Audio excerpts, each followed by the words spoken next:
Hi, welcome to the coaching game. It's time for Coaches Creating Change. It is. With Terry Yoffe. And we are so happy to be here. Yes, we are. And this is our final 2018. 18, right. She's jumping the gun here. No, I said 18. Oh, I'm sorry. Show on working with the core competencies.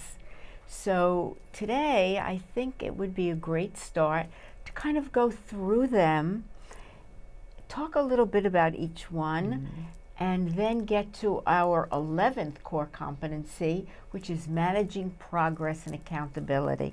And for me, that's kind of wrapping everything around the whole ICF Core Competencies. Well, it's kind of like the whole point. It's like, okay, you know, you've gone through all the steps and you kind of know where you're headed.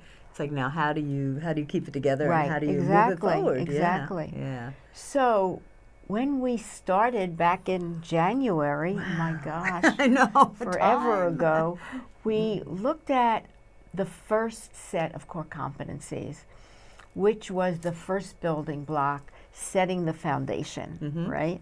And that had two competencies: meeting the ethical guidelines and the professional standards, and establishing the coaching agreement. Right.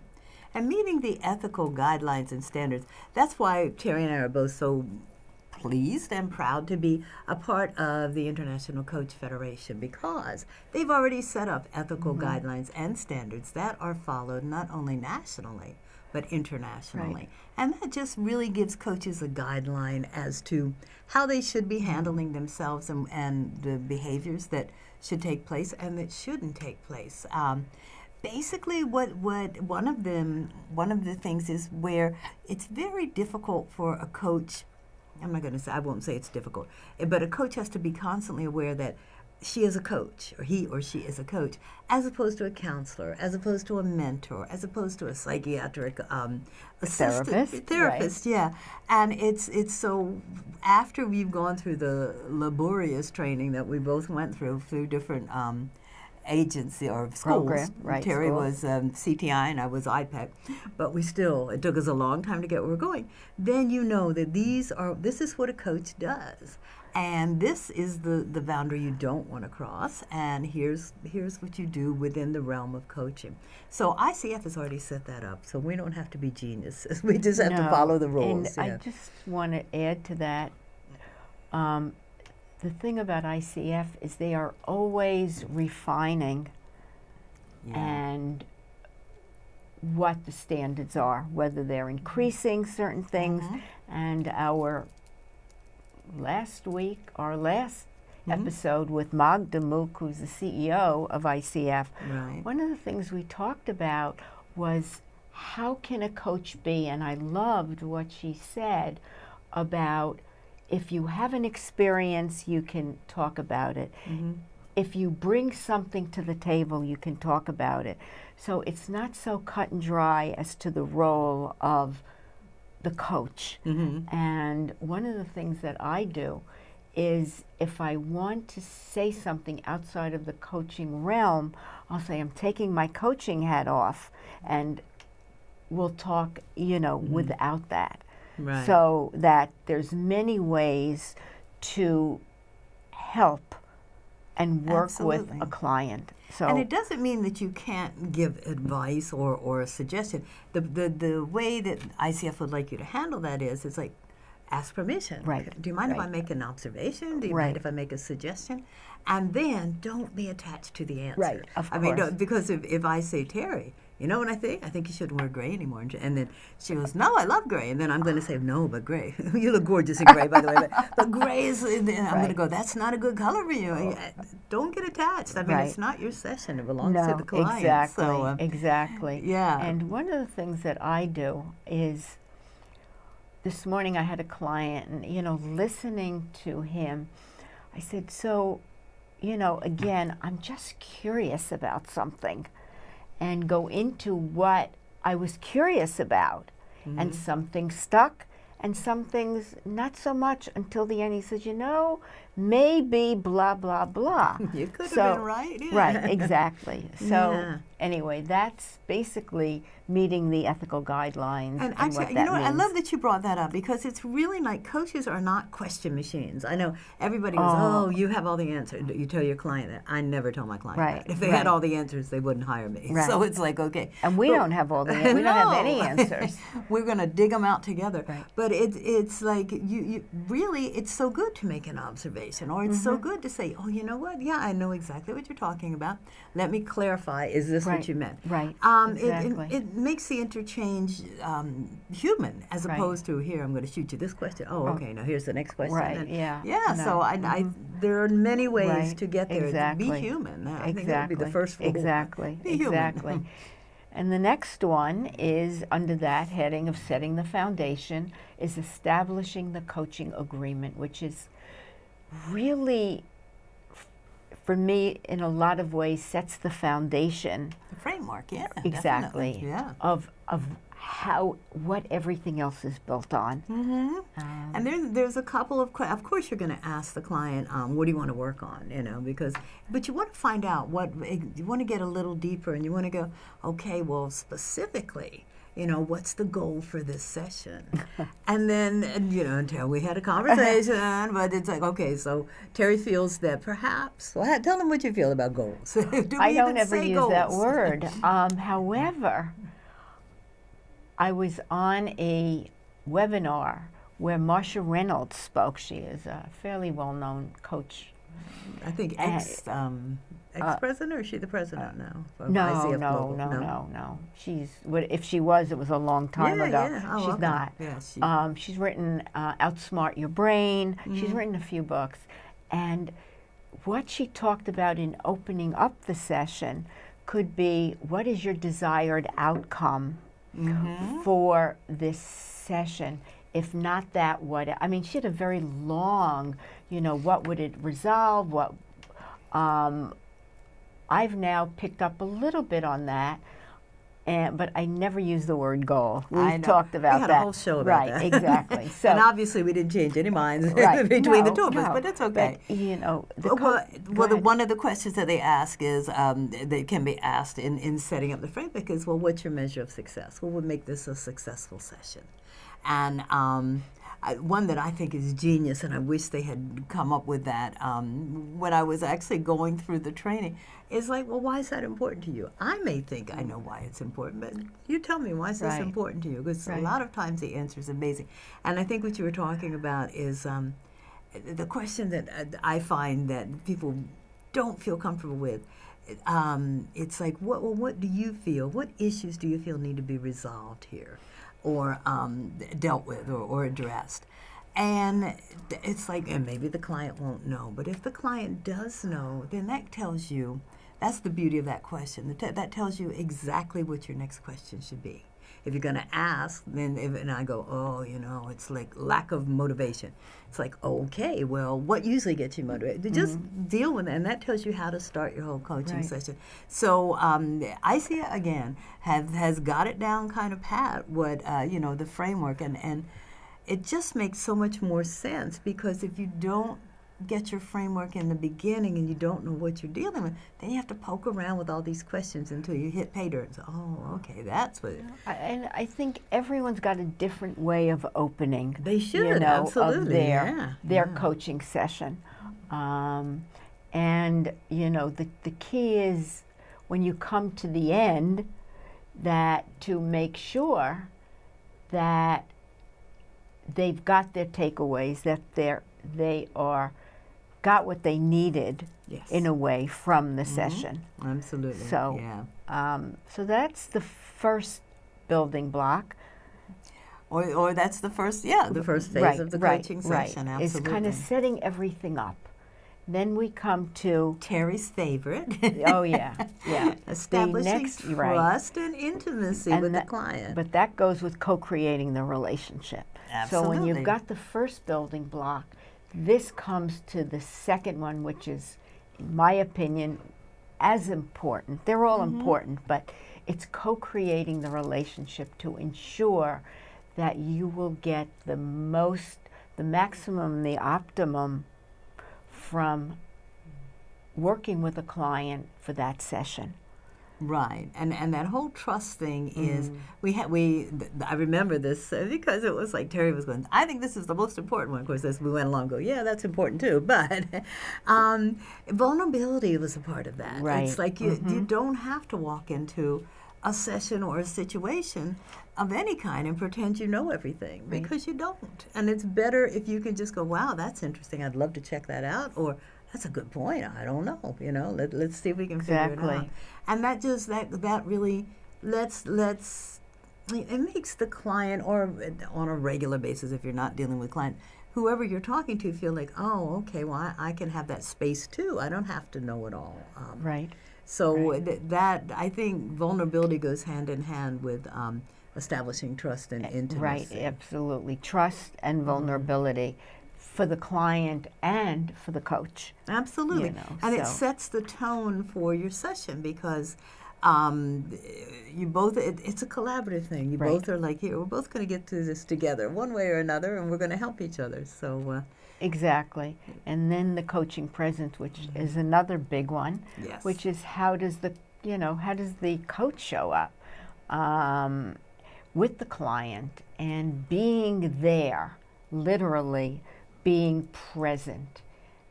That means clearing your head, not having all that chatter go on, and really being with the client, and always thinking, what is it that keeps this person stuck? That goes with the next one too, active listening. A smart business person, what is keeping them stuck in this particular situation for them?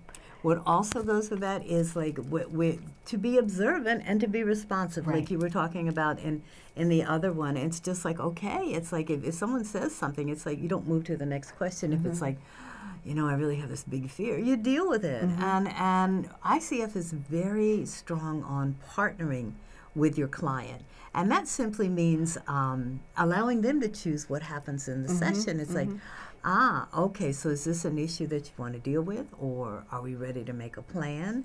Or I hear 2 or 3 or 4 different directions in which the coaching can go. Right. Which one do you want to work on? Right. It's just a matter of you're there, but to make your presence known, that I'm here to assist you and facilitate you in getting what you want out of this session. Right. Just a goal. No, I'm just kidding. Could be a goal, but maybe not. Yeah. Yeah. Whatever. They're all synonymous. Yes. We'll have that dispute for a long time. Yes. So Terry started touching on active listening. Yes, so that's the next building block, is communicating effectively. So that's the third, and under that is active listening is the first competency. And that's really listening to the client, what they're saying, and most important, what are they not saying? What's under there that they may be struggling with, that they haven't figured out, and that's key. And it's impossible to really listen when you've got the chatter going on. Yeah. Oh, I have to go to the grocery store. I have to talk to so-and-so. When you have that machine, it's a constant talking, there is no way that you can be really listening on a very deep level to your client. And it's also not only that, but it's also how the person says something. It's like if you go, okay, are you ready to? You think you're going to get this plan going? You go, yeah, I think so. Right. You hear hesitation. You hear sighs. You hear and it's so funny because one of my clients says, I can see you shaking your head, and I go, oh, did I hit Zoom instead of am I on video? And it's like, no, I hear what you're saying. You're hearing me nod in agreement. Okay, yes. So it's how you say it. It's what you say. And as Terry said, probably even more important, it's what you don't say. And what's the energy around the conversation? Is there dissonance? Is there resonance? Yeah. And it's only when you really are quiet and with the client, literally, that you can feel that spectrum Yeah. of what's going on. Yeah. And, you know, that surprises the client when you challenge them, which I did this morning, as I couldn't understand what he was saying. I understood what he was saying, but it didn't go together. Yeah. You know, he had something that I like to call collapse distinctions, which is where things get mushed together and they feel like they're one thing, and they're based on one thing. You have and to when untangle you it. take it apart, well, what does that have to do with this? Huh? Oh, nothing. Exactly. You know, so that's clean your basket out every now and then. Exactly. Don't dump it all in there. Yeah. Right.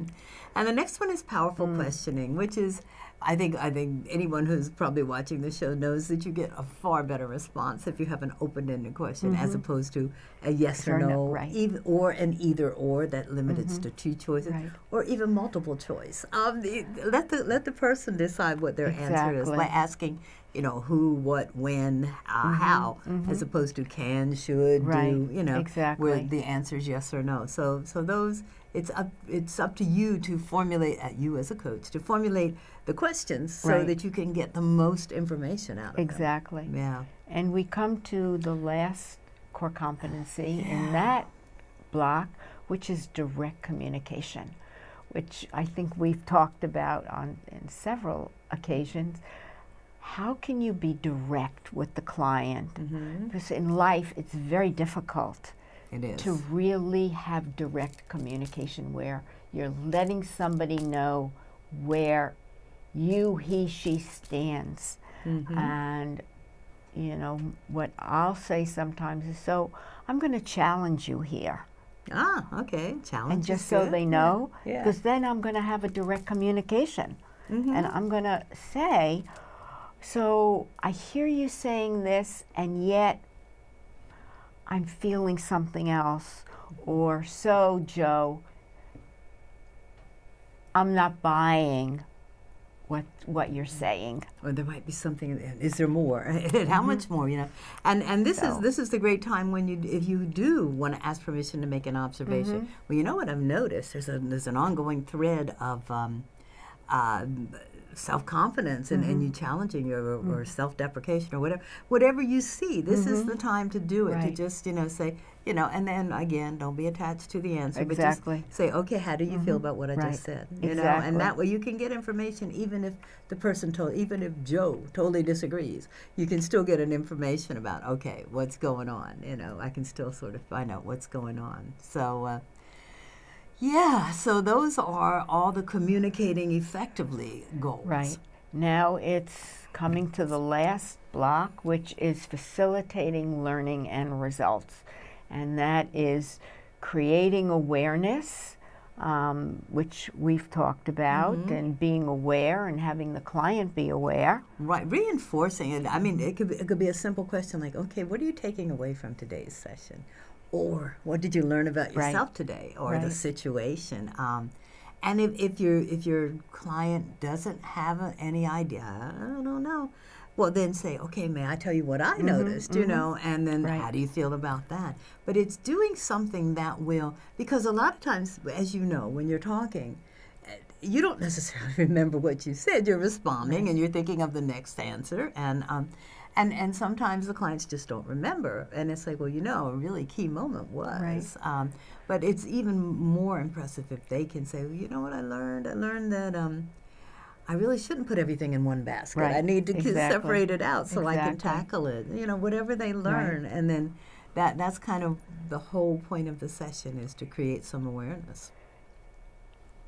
So the next two, well, then we'll come to the one that we're going to talk about and hopefully have enough time. I know. Designing actions and planning and goal setting.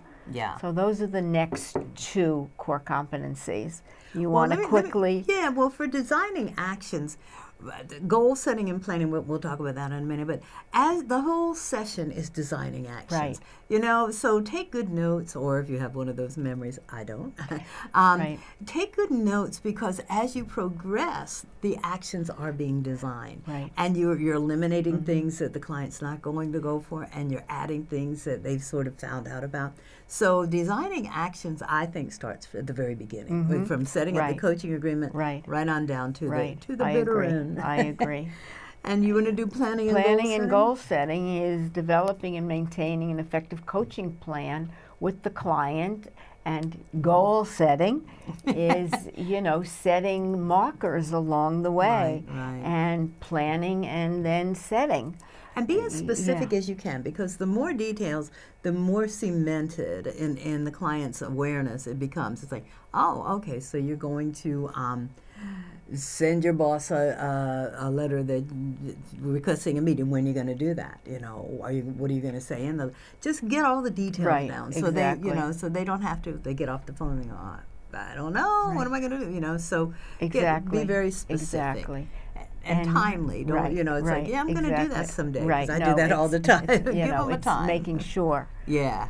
So we come to the 11th and last core competency, which is managing progress and accountability. And let me just say last for now, because Magda told us that, okay, they're in the process of reviewing, so we could have more, we could have less. Right, I don't exactly, know. Yeah. Exactly. But for now, this is the last one. Exactly.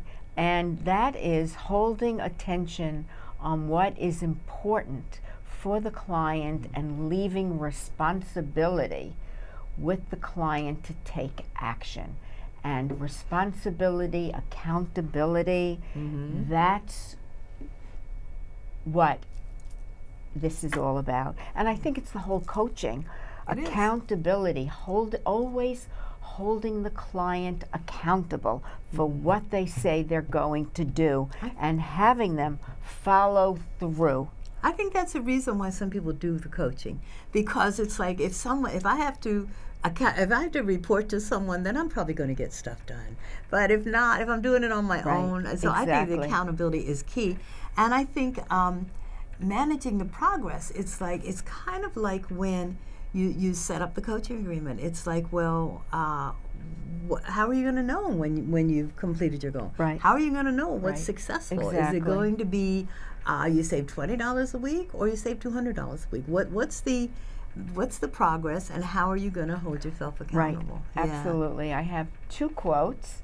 One is, at the end of the day, we are accountable to ourselves. Our success is a result of what we do. And that was Catherine Pulsifer, who is an author, which I love. And the other one, I think it's time to pull out a points of view card, the success card, which is, he's almost got the ball in his mouth, but not totally. And it's like success. Everybody gets to define their own success, right?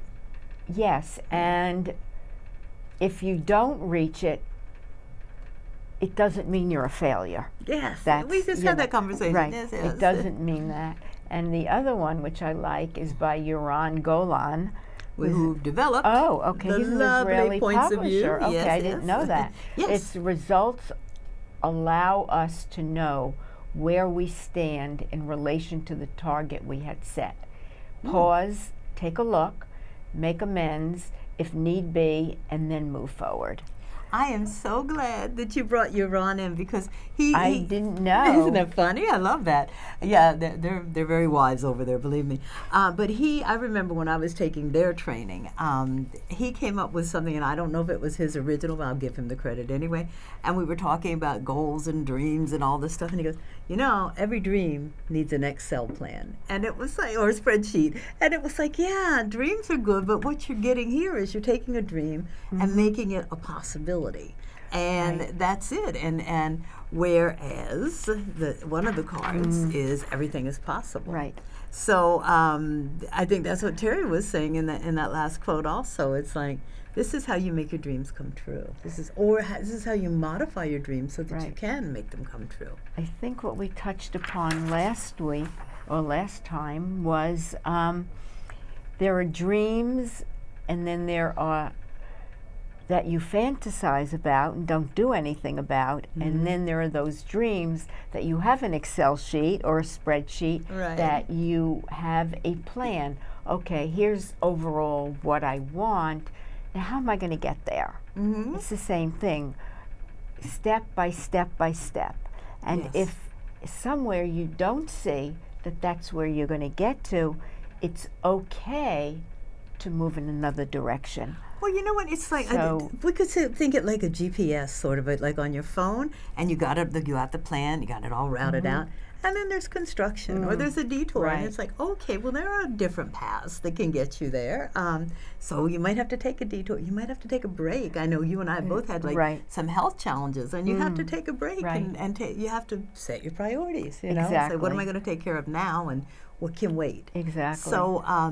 You know, it's interesting because we were saying, well, success. It's success might just be getting through the year, you know, without doing anything destructive. As opposed to, you might have to put your plan on hold, or you might have to accelerate your plan because you met it in the first 3 months. Exactly. Yeah. So everything is. And I was working with a client, and I sent him a article on it's agile planning and development. Flexibility, yeah, I love it. Yeah. You know, what did that mean to him? It means being nimble, being flexible, not being rigid. And it goes along with the whole acronym of VUCA world today. Volatile, uncertain, complex, and ambiguous. And when you live in that world today of, I think, everything, mostly business, you have to be willing to you know, one of my blogs was dancing on shifting sands. Oh, okay, I like that too. That's where we all are. Yeah. And, you know, being able to be agile and to move in a flexibility way, even with the core competencies. Absolutely, We've outlined what they are, but it's how you work with them, you know, in a way. From each one, maybe it has to shift a little bit. Maybe this has to happen.